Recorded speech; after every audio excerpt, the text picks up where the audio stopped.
The light from the ancestor spirits, now swirling in a triumphant vortex of pure, vibrant energy, converged on the corrupted baobab tree. The sickly purple glow that had pulsed from its bark flickered and died, replaced by a soft, warm, golden radiance. The black ichor that had oozed from its base recoiled, shrinking back into the wound, shriveling to dust. The shadow weaver, stripped of his power source, shrieked one last guttural cry of agony and defeat. His form, which had been a menacing presence, dissolved into a wisp of smoke, a final whisper of malevolence swallowed by the returning light. The clearing was bathed in a profound, cleansing luminescence. The massive baobab tree, no longer corrupted, now pulsed with a healthy, vibrant green light, its ancient bark shimmering with renewed life. And from the wound at its base, where the black ichor had flowed, clear, sparkling water began to trickle, a pristine, healing spring bubbling forth from the heart of the forest. The ancestor spirits, their task complete, turned their luminous forms towards me. Mama Aziza, my great-grandmother, smiled, a warmth that filled my entire being. She placed a translucent hand over my heart, and a surge of pure, ancient energy flowed into me, solidifying my connection to the forest, making the iridescent feather glow with a permanent, gentle light. You are the bridge, Anya, the listener. The covenant is renewed. The forest is healed. Go, heal your people. Their forms, shimmering and beautiful, slowly dissolved back into the mist, leaving behind an air of peace and profound ancient wisdom. The captive masks, which had hung from the tree, now fell gently to the forest floor, but they were no longer empty. Each one pulsed with a soft, benevolent light. The ancestral spirits within them freed, now able to watch over their descendants. Once more, I knelt by the newly formed spring, cupping my hands and drinking the pure, refreshing water.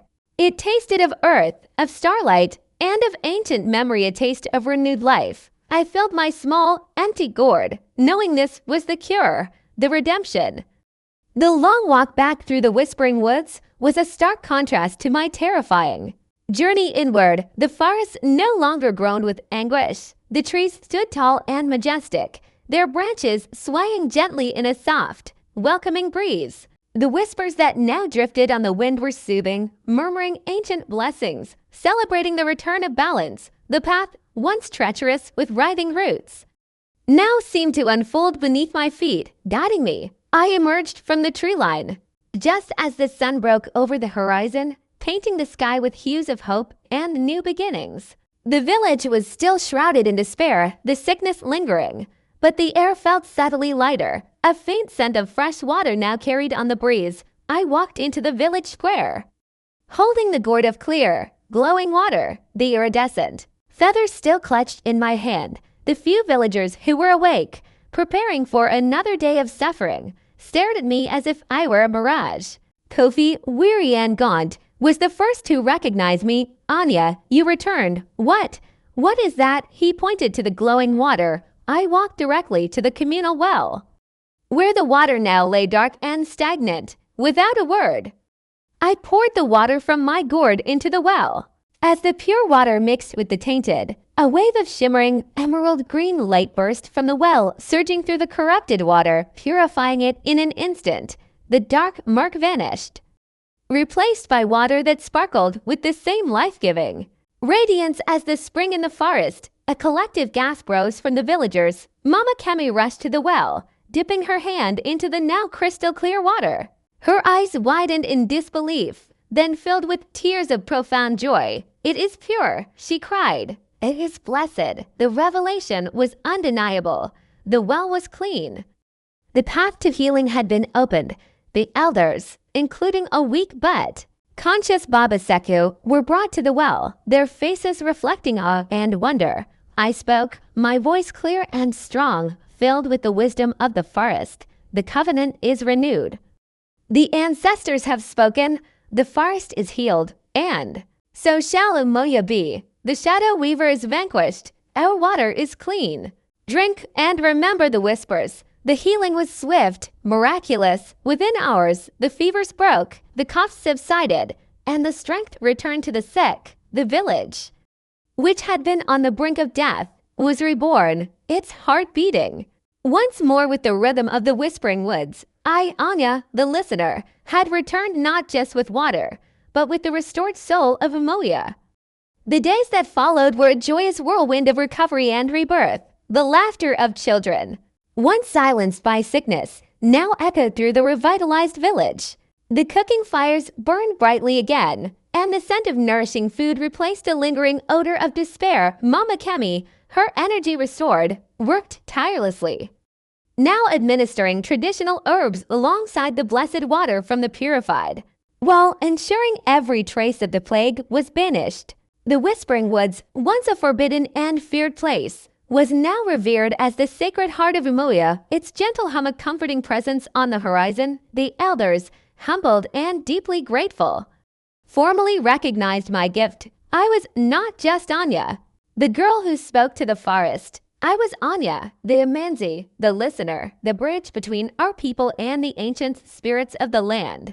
The masks of the ancestors, now imbued with a benevolent glow, were brought from the forest and enshrined in a new sacred hut, a permanent reminder of the covenant renewed. The greatest lesson we learned was not just that we had underestimated the power of the forbidden, but that we had forgotten to truly listen. We had grown complacent, relying on rigid traditions and outward rituals, while the deeper spiritual connection to our land had atrophied. The plague was a brutal, terrifying reminder that balance is paramount, and that neglecting the spirit of the earth is to invite its wrath. My legacy was not just the physical healing of the village, but the spiritual awakening I brought. I established the Order of the Listeners, a new generation of young people, both boys and girls, whom I began to train to hear the subtle whispers of the forest, to understand the language of the land, and to ensure that the covenant with the Whispering Woods would never again be broken. We learned that the forbidden is not always evil. Sometimes it is simply misunderstood, a place where ancient truths lie hidden, waiting for a pure heart and open ears to rediscover them. The Shadow Weaver's insidious temptation to choose technological efficiency over spiritual connection to save the body at the cost of the soul became a powerful cautionary tale. We understood that true progress did not mean abandoning our heritage, but integrating it, allowing ancient wisdom to guide our steps in an ever-changing world. The village thrived. Our fields, once parched and barren during the plague, now yielded bountiful harvests, nourished by the pure water that flowed from the revitalized spring within the forest. The animals returned, and the forest, in its renewed vitality, offered its bounty freely. I continued my role as the listener, often sitting by the new spring in the heart of the Whispering Woods, still hearing the ancient voices, but now they spoke of peace, of wisdom, and of a future intertwined with the thriving pulse of the forest. The story of Anya, the girl who dared to enter the forbidden, became a cornerstone of Umuya's identity. It taught us that the greatest courage lies not in fighting the known enemy, but in bravely facing the unknown truths within ourselves and within the sacred land that sustains us. It taught us that sometimes the very thing we fear the most holds the key to our salvation, and that the ancestors, even in their silence, are always waiting for us to listen. Our future, we realized, was not just about survival, but about a vibrant, living connection to the unseen world, a covenant of balance, wisdom, and the unwavering power of a single, listening heart. The presence of the Shadow Weaver, for that was the name that whispered through the terrified ancestral echoes, was a physical weight pressing down on my spirit. His eyes, twin embers in the shifting darkness of his face, burned into mine, stripping away every layer of courage, every shield of hope. He was the embodiment of the corrupting force I had seen in my vision, but now, facing him, the reality was 1,000 times more potent. He raised a hand, and the dark ichor from the corrupted tree pulsed, emitting a sickening, sweet aroma that seeped into my lungs, threatening to choke me. You are weak, little listener. His voice rasped, a dry rustle of dead leaves. Your connection to this forest is a fragile thread, easily broken. Your ancestors, they are mere whispers, fading into my eternal hunger. What can a girl, armed with a pretty feather and a foolish heart. Due against the tide of ages, he waved. His hand and the suspended masks of the ancestors pulsed violently, their carved faces contorting in silent agony. The spiritual pain was excruciating, tearing at my own soul. It was a calculated torture designed to break my will, to force me into despair. He offered me a twisted mercy. Join me, Anya. The power of the ancestors, it can be yours, not to serve, but to command. Give me your connection, your unique ability to hear, and I will spare your village. They will live, but they will never again hear the whispers. They will be deaf to the ancient ways, known to the spirit of the land. They will live, but their souls will wither, forgotten in the clamor of the new world. This forest, it will be mine and yours, and we will rule it together. Harvesting the fading echoes for endless power, the temptation was insidious. Venomous whisper that targeted my deepest fears. To save my people, I had to betray my gift, to silence the whispers forever, to become a corrupted version of myself. It was the antithesis of everything Mama Kemi had taught me, everything the forest had shared. It promised life, but at the cost of soul. To accept was to condemn Omoya to a spiritual death, even if their bodies survived. To refuse was to condemn them to physical death, or so it seemed. My mind reeled. The cries of the trapped ancestors, the seductive promise of power, the image of my dying village, they all swirled into a maelstrom of confusion and despair. I felt the feather in my hand growing cold, its light flickering. Had I been wrong? Was my gift a burden, a weakness that made me susceptible to this evil? The Shadow Weaver seemed to sense my inner turmoil. He pressed his advantage. The ancestors are fools, Anya. They cling to ancient ways, to covenants of light and purity. But darkness is power. Despair is strength. This plague, it is merely the opening, a symptom of the inevitable. Choose. Girl, your people's survival, or your sentimental attachment to fading memories. Just as I felt my resolve beginning to crack, just as the chilling words began to take root, a different whisper cut through the cacophony. It was faint, almost imperceptible, emanating not from the tormented masks, but from the deep, undisturbed roots of the uncorrupted trees around the clearing, the ancient, pure heart of the forest that still fought back. It was Mama Aziz's voice, my great-grandmother, the Amanzi. Listen, child, truly listen. What does the spirit of the forest crave? Not power, not despair. It craves balance. It craves healing. The Shadow Weaver offers a false salvation. He offers death masquerading as life. The whisper was a single, pure note in the discord. It reminded me of the true nature of my gift, not to command, but to listen, not to conquer, but to harmonize. The feather in my hand flared with a sudden, pure white light, pushing back against the purple corruption. I lifted my head, meeting the Shadow Weaver's burning gaze. You lie, I declared, my voice trembling but firm. You offer control, not salvation. You offer power, but you steal soul. The ancestors do not fade. They are trapped. And this forest, it does not crave despair. It craves healing. You are not its master. You are its disease. I grip the feather, feeling the ancient power surge through me. My faith is not foolishness. My faith is the covenant. And the covenant of Umoya is unbreakable. The Shadow Weaver's eyes narrowed, his shifting face twisting in pure rage. He had failed to break me. My faith had held out my defiant words. Fueled by the unwavering whisper of Mama Azize and the rekindled light of the feather, ignited an ancient fury in the Shadow Weaver. The corrupted baobab pulsed violently, spewing more black ichor, and the captive ancestral masks shrieked in renewed torment. The air around me grew cold, pressing down with immense force, threatening to crush my spirit. The Shadow Weaver lunged, not with physical form, but with tendrils of pure darkness, aiming to ensnare me, to steal my light as he had stolen the ancestors' whispers. But I was no longer merely Anya, the girl. I was the listener, the Amanzi, a conduit for the uncorrupted spirit of the forest. I instinctively raised the glowing feather, and it flared with a blinding, pure white light that pulsed outwards, creating a protective sphere around me. The tendrils of darkness recoiled, hissing, unable to penetrate the ancient spiritual barrier. The Shadow Weaver roared, a sound like grinding stone and dry bones, infuriated by my resistance. He was a force of corruption, but I was a force of purity, and our conflict was a battle for the very soul of the Whispering Woods. In that standoff, as the light of my feather clashed with the encroaching darkness, a new, deeper hum resonated through the clearing. It came not from the corrupted tree, but from deep within the earth itself, a powerful, rhythmic beat.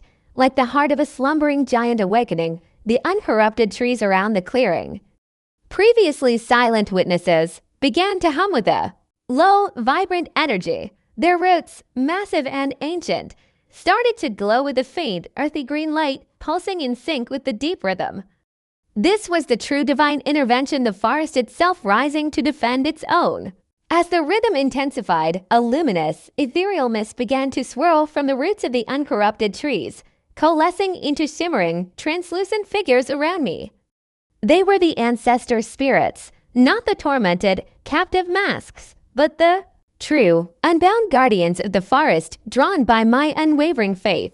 They were Mama Aziza, my great-grandmother, radiant and wise, Babamsi, the first chief of Umuya, his form majestic, and countless others, their faces serene, their eyes filled with ancient power. They did not speak with words, but with a surge of collective spiritual energy that flowed into me, amplifying my own connection, making the feather in my hand glow with blinding intensity. It was the full power of Umuya's lineage, its spiritual heritage, manifesting in defense of its last true listener. The ancestor spirits did not directly attack the Shadow Weaver. Instead, they began to weave a complex, shimmering pattern of light around the corrupted baobab tree, their ethereal hands moving with ancient grace. The light pulsed, mirroring the intricate designs I had learned to weave into cloth, but on a cosmic scale. It was a spiritual net, a containment spell woven from pure ancestral energy. The Shadow Weaver shrieked, a sound of agony and fury, as the net of light tightened around the corrupted tree. The black ichor recoiled, unable to escape the glowing threads. The corrupted purple light of the baobab flickered, beginning to dim under the immense pressure of the ancestral energy.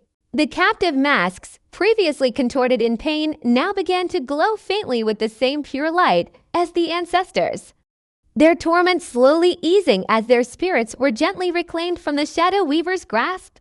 This was the moment of revelation. The plague was not a curse, but a profound imbalance. The Shadow Weaver was not an insurmountable demon, but an ancient corruption that fed on despair and violated the natural order. The ancestors had not abandoned us. They had been trapped, waiting for a pure heart to provide the channel for their liberation. My role was not to fight with force, but to be the pure vessel, the listener who opened the way for divine power to flow. The ancestor spirits, through me, were healing the heart of the forest. The Shadow Weaver, his power draining, his form flickering, let out one last, desperate shriek as the light consumed the corrupted tree, forcing the darkness within it to shrink, to wither, to dissolve under the benevolent, purifying power of the ancestral light. The forest was reclaiming its soul. The gasp that rippled through the hut was not one of approval, but of collective dread. Mama Kemi rushed to my side, her touch gentle but firm. Anya, child, what are you saying? No one enters the Whispering Woods, not since the Great Silence. You speak of things you cannot know, of places forbidden even to the most powerful shamans. You are just a girl, a weaver of patterns, not a warrior of the spirits. Her words, steeped in fear and tradition, were meant to pull me back, to protect me, but they also revealed the chasm between their understanding and my own. To them, I was just Anya, the quiet, observant girl who spent hours with Mama Kemi, learning the intricate art of weaving stories into cloth. They saw my nimble fingers, my calm demeanor, but they did not see the world that hummed beneath my skin. They did not hear the forest speak. My true identity was forged in secret, not in the bustling village pots, but in stolen moments at the edge of the Whispering Woods. While other children played games of hunting and gathering, I would sit quietly, my back against the oldest sentinel trees, letting the forest's symphony wash over me. Mama Kemi taught me the language of herbs and their healing properties, but it was the forest itself that taught me the language of spirit. It showed me that every leaf had a memory, every stone a song, and every root a story stretching back to the dawn of time. I learned to discern the whispers of the wind from the whispers of the ancestors. They were distinct. The wind spoke of weather, but the ancestors spoke of balance, of covenants kept and covenants broken. They communicated in feelings, in flashes of insight, in the subtle shifts of the forest's energy. This was my unique gift, an empathic connection to the spirit of the land. My grandmother, they would say, was a great storyteller. But my great-grandmother was a listener, a rare Amanzi who could converse with the elemental spirits of the earth. I had always suspected I inherited her gift, a dormant seed that the present crisis had violently awakened. The elders, however, saw my gift as a dangerous anomaly. Their reverence for the ancestors was rigid, structured by centuries of ritual and deference. My direct, unbidden connection to the forest was seen as a transgression, a breaking of boundaries that risked angering spirits rather than appeasing them. It was a power that threatened their control, their understanding of the spiritual hierarchy. Kofi, the young hunter who often brought us game from the less dangerous plains, stepped forward, his face edged with worry. Anya, you speak of the spirit world as if it is a familiar path, but the forest is not a friend. It is an ancient god. It demands respect, sacrifice, and the guidance of those who know its ways. You have no such training. This is a path to certain death, not salvation. His words, like Mama Kemi's, were born of concern, but also of the village's ingrained fear of the unknown. They feared what they could not categorize, what fell outside the established lines of shamanic tradition.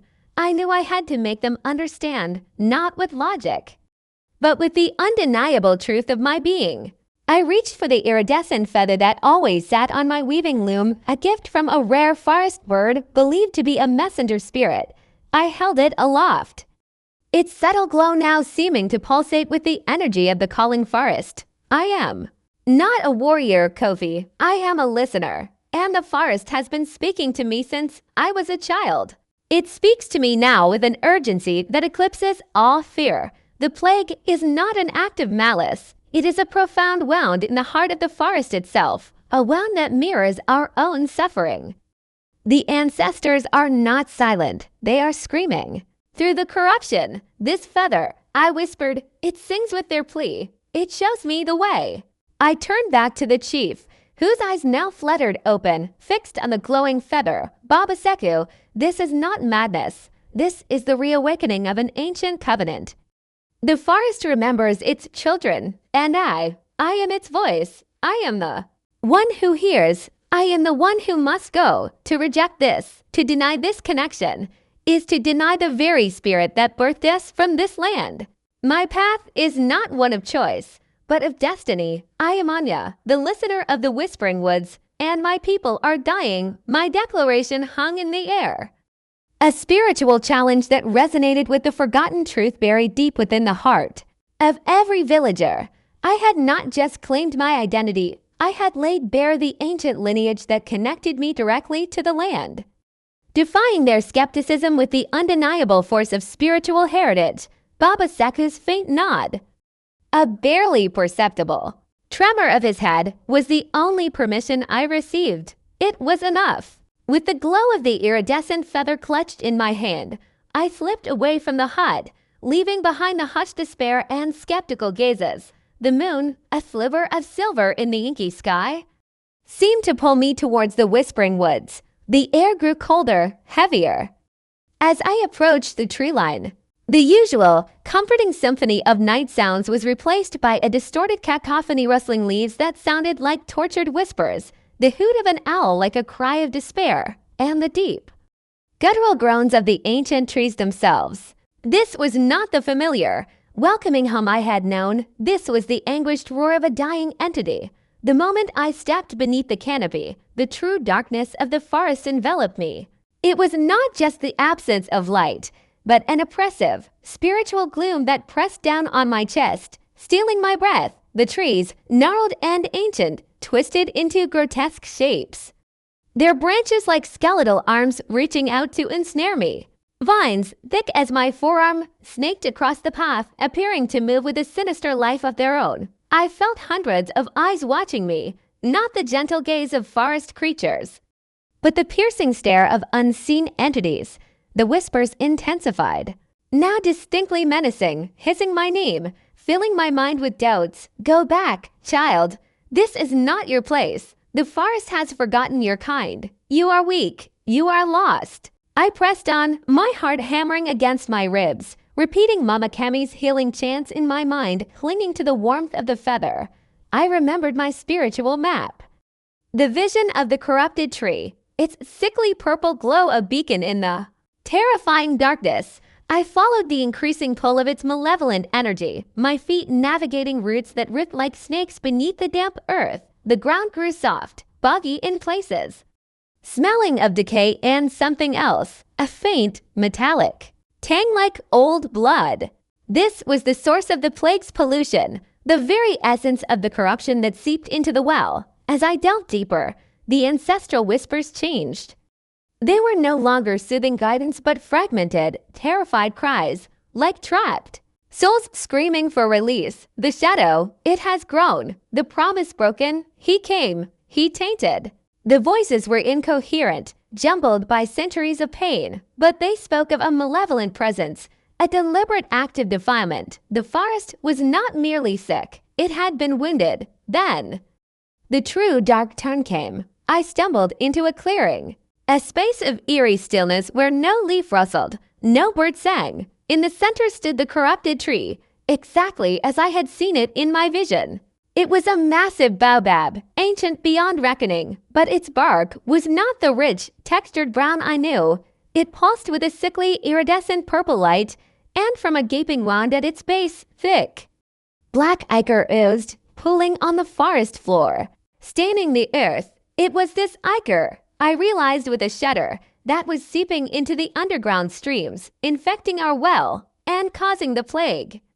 But it wasn't just the tree that horrified me. Suspended by thick, glowing vines from its twisted branches were dozens of ancient, tribal masks, the very masks used in our most sacred ancestral rituals. Each mask pulsed with the same dark purple light, their carved eyes empty, but there. Spiritual essence clearly captured, imprisoned, and drained. This was the true horror. The ancestors themselves were being consumed, their power siphoned, their spirits twisted by the corruption. Their whispers, I now understood, were not merely cries for help, but the agonized screams of trapped souls. And then I saw him. A figure emerged from the shadows beneath the tree, tall and gaunt, clad in robes woven from darkness and glowing embers. His face was a shifting mask of ancient evil, eyes like burning coals. He was not human. He was a creature of pure malevolence, a spirit of corruption, an ancient enemy from the forbidden stories Mama Kami would never tell. He raised a hand, and the dark ichor from the tree pulsed brighter, hissing. So, the little listener has come to witness her ancestor's demise. His voice, a dry, rustling whisper, echoed through the clearing. You seek to heal your village, child. You will only witness its final fall. And then you too shall join your ancestors in my prison. My legs froze. My heart turned to ice. I was not just facing a sickness. I was facing an ancient entity, a pure evil, one that held the very spirits of our ancestors captive and wielded their power against us. The true nature of the plague was revealed, and it was far more terrifying than any illness. The air in our village, Moya, was thick not with the usual smoke of cooking fires, but with the cloying scent of sickness. A mysterious plague, swift and merciless, had descended upon us, stealing the breath from the old and the young alike. The herbal remedies of Mama Kami, our revered healer, usually potent enough to ward off any illness, now lay impotent against this creeping shadow. The drums of celebration had fallen silent, replaced by the mournful wails of grieving mothers. I am Anya, and my world had always been the sun-drenched pots of Umoya, the laughter of children, and the comforting rhythm of communal life. But for as long as I could remember, A different world called to me the whispering woods, the ancient forest that bordered our village. The elders forbade entry, warning of mischievous spirits and forgotten pathways. But to me, the forest was not a place of fear. It hummed with a different kind of life, a low, resonant thrumming that only I seemed to hear. It was a music, a language composed of rustling leaves, creaking branches, and the deep, silent wisdom of trees that had witnessed centuries unfold. My gift, or perhaps my curse, was this connection. I could feel the forest. I knew when a storm approached. By the way the oldest baobab sighed, I understood the joy of new growth in the way the sunlight dabbled through the canopy. And sometimes, in the deepest stillness, I heard echoes not of words, but of ancient memories, fragmented stories carried on the wind, whispers from the ancestors themselves. It was a secret I kept hidden, for such abilities were often viewed with suspicion in Umoja, a village that cherished order and tradition above all else. But now, with the plague tightening its icy grip, tradition offered no answers. Fear and desperation clawed at the hearts of my people. The sacred rituals had been performed, the spirits invoked, but the sickness persisted, draining Umoja's life force drop by agonizing drop. Our chief, Baba Seku, a man of profound wisdom and stoic resolve, began to show the telltale signs of the plague himself, the hacking cough, the feverish gaze. It was then that the hum of the whispering woods grew louder, more insistent. No longer a gentle invitation, but an urgent, desperate call. It felt like the forest itself was in pain, mirroring our suffering, yet also holding a key. My intent solidified with a terrifying clarity. I had to enter the whispering woods. I had to seek out the source of the whispers to understand the forest's mournful song. The ancestral voices were calling to me, not with comforting advice, but with an insistent urgency that pointed to a hidden truth. Mama Kemi, her own face pale with exhaustion, had confessed her helplessness. The herbs do not respond. Anya, this sickness is not of the body alone. It is of the spirit. A wound in the earth itself, her words resonated with my own deepest intuition. The plague was not just a physical ailment. It was a symptom of a deeper spiritual imbalance, a forgotten covenant, a broken harmony between our people and the land. The path forward was fraught with danger. To enter the forbidden forest was to risk the wrath of the elders, the suspicion of my community, and the perils of the unknown. But to do nothing was to watch my village die. To witness the extinction of Umoja, I knew, with the certainty of ancient roots reaching for water, that the answer lay within those shadowed depths, a truth woven into the very fabric of the oldest trees. My destiny, it seemed, was not to simply survive, but to listen to the whispers, no matter how terrifying, and to bring back the forest's ancient secret, or perish in its embrace. The air in the chief's hut was thick with the scent of fading life. Baba Seku, usually a pillar of strength, lay on his mat, his breath shallow, his body racked with tremors. Mama Kemi knelt beside him, her brow furrowed with the despair I had never seen in her eyes. The other elders, their faces grim, clustered in the corners, their usual authoritative murmurs replaced by choked silence. The village was losing its heart. In that moment of profound stillness, as the last rays of the sun dipped below the horizon, casting long, mournful shadows, the hum from the whispering woods intensified. It wasn't a gentle murmur anymore. It was a sharp, discordant cry, like 1,000 ancient voices screaming in unison. It sliced through the heavy air of the hut, bypassing my ears and piercing directly into my soul. I saw it then, not with my eyes, but with an inner vision, a towering, ancient tree deep within the forbidden forest, its bark glowing with a sickly, corrupted purple light, tendrils of dark mist snaking from its roots. It was the source of the plague, not a natural sickness, but a spiritual corruption emanating from the very heart of the woods. It was a horrifying, undeniable truth. Before I could process the full terror of the vision, a young boy, barely 6 years old, rushed into the hut, his eyes wide with a terror that transcended the fear of the plague. Mama Kemi, the well, the water, it is dark, he stammered, pointing a trembling finger back towards the village's only source of water. A collective gasp rose from the elders. the well.